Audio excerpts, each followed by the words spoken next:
Genghis Khan, ये नाम सुनते ही जहन में कैसी तस्वीर बनती है?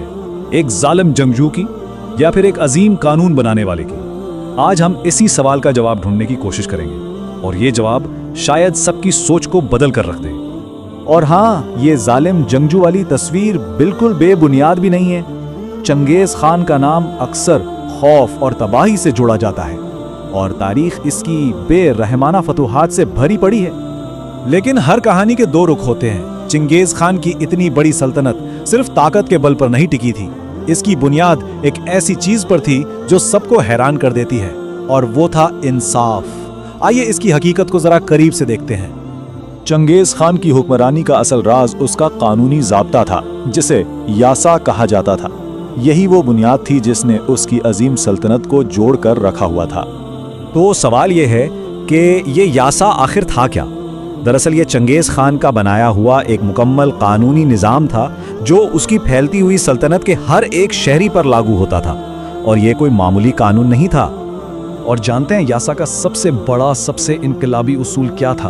वो ये था कि कानून सबके लिए बराबर है, चाहे कोई आम सा सिपाही हो, खान का अपना बेटा हो, अमीर हो या गरीब, कोई भी कानून से बालातर नहीं था।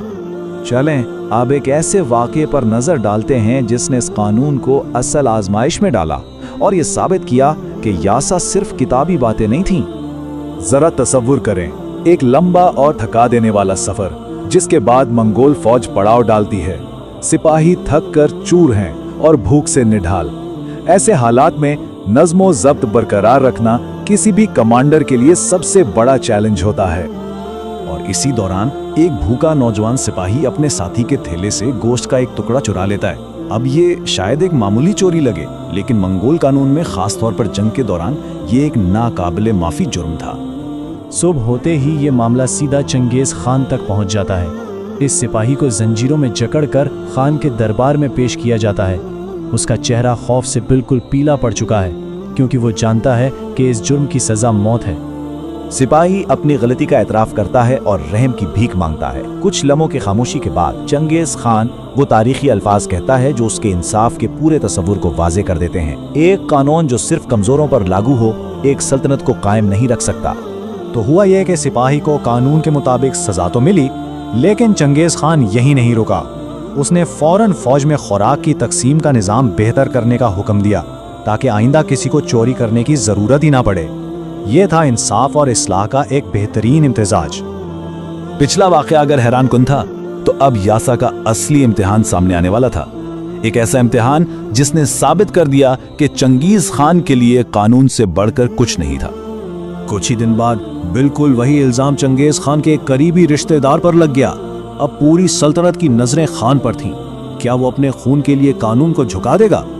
दरबार में सबको यकीन था कि इस बार खान नरमी दिखाएगा। आखिरकार खून का रिश्ता था, लेकिन चंगेज खान ने सबको गलत साबित कर दिया। उसने भरे दरबार में ऐलान किया, अगर मेरा अपना खून कानून से बालातर हो गया तो मेरा तख्त ज्यादा देर कायम नहीं रहेगा। ये अल्फाज उसके गैर मुतज़लज़ल अज़्म का सबूत थे, और उसने वही किया जो उसने कहा था। उसने अपने रिश्तेदार के लिए भी बिल्कुल वही सजा मुकर्रर की जो उस आम सिपाही को दी गई थी। कोई रियायत नहीं, कोई इम्तियाज नहीं। ये दो वाक़यात हमें चंगेज खान की सल्तनत की असल बुनियाद दिखाते हैं। यह तस्वीर बिल्कुल साफ है। एक तरफ एक मामूली सिपाही, दूसरी तरफ खान का अपना रिश्तेदार। जुर्म एक और फैसला भी एक। कानून की हुक्मरानी का इससे बड़ा सबूत और क्या हो सकता है? इन फैसलों ने पूरी मंगोल फौज और आवाम पर एक बात वाजे कर दी, यह सल्तनत सिर्फ तलवार के जोर पर नहीं, बल्कि सख्त नज़्मो ज़ब्त और गैर जानिबदाराना इंसाफ के उसूलों पर खड़ी है। और इसका असर बहुत गहरा था। सिपाहियों का अपने रहनुमा पर एतमाद आसमान को छूने लगा। वो जानते थे कि उनका खान ना को कमजोर है और ना ही किसी की तरफदारी करता है, इसीलिए वो उसके एक इशारे पर अपनी जान कुर्बान करने के लिए तैयार रहते थे। कानून सबके लिए बराबर था। तो आखिर में ये कहना गलत ना होगा कि दुनिया को फतह करने वाले चंगेज खान की असल ताकत उसकी तलवार नहीं, बल्कि उसका इंसाफ था। एक ऐसा कानून जो सबके लिए बराबर था। और ये हमें एक अहम सवाल पर छोड़ जाता है जिस पर गौर करना चाहिए। क्या कोई भी अजीम ताकत, चाहे वो माजी की हो या हाल की, गैर जानिबदाराना इंसाफ के बगैर तवील अरसे तक कायम रह सकती है?